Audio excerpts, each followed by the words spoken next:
Oh,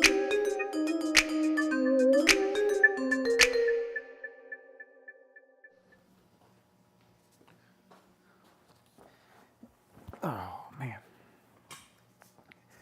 Okay, what I thought I'd do is give you an update on the Takata airbag recall. As you guys know, or maybe you don't know if you didn't watch the video I posted a couple months back, I did the passenger side airbag recall when I last took the M3 in at the dealer. And I told you at that time they couldn't do the driver's side airbag because they didn't have the parts for it, and they didn't know when they were going to get the parts from Takata or whoever was manufacturing the parts in order to do the fix.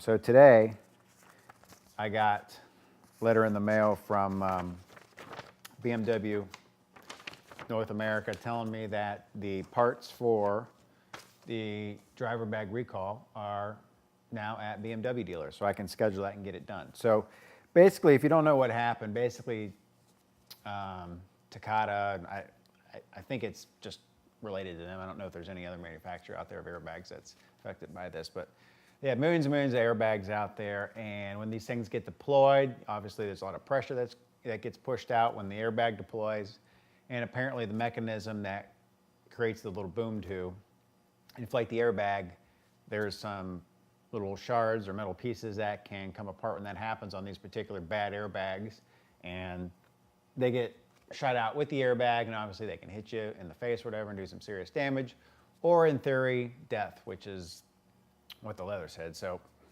I don't know if anybody's died from one of these airbags or not, but in any case, it's kind of a big deal. So they're doing the recall for the airbags, and it's affecting millions of cars, but for BMW, at least in my case, it's 2002 to 2006 3 Series cars, which of course mine qualifies. So I took it in the dealer a couple months ago. They did what's called an interim fix on the passenger side airbag, and it took, I don't know, I dropped the car off in the morning, picked up in the afternoon, but I think it took an hour or two for them.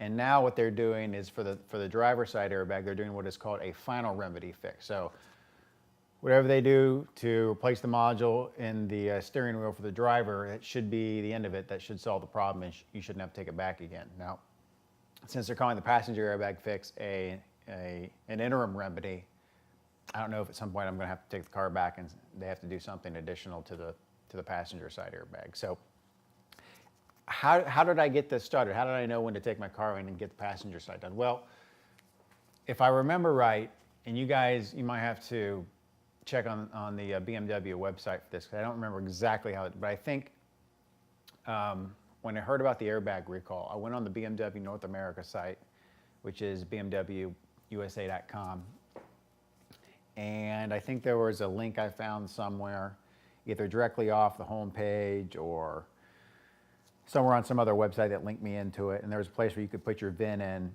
and that would tell you if your car qualified for the airbag recall. And I think I did that, and then I think I called my dealer, and they said we can do the passenger right away. We're waiting on parts to do the driver's airbag, and we don't have an ETA on that. So a week later, I took the car in, and they said go back to the website, and you should be able to put your name and your VIN and all that stuff in on a particular page on the BMW site, and you'll get notified when the driver's airbag module is ready, and you can go get that replaced. So that's what I did. I don't know if I'm getting the letter precisely because I did that, or they just know in their database of databases that they're just sending these out to everybody that they know has a 2002 to 2006 3 Series.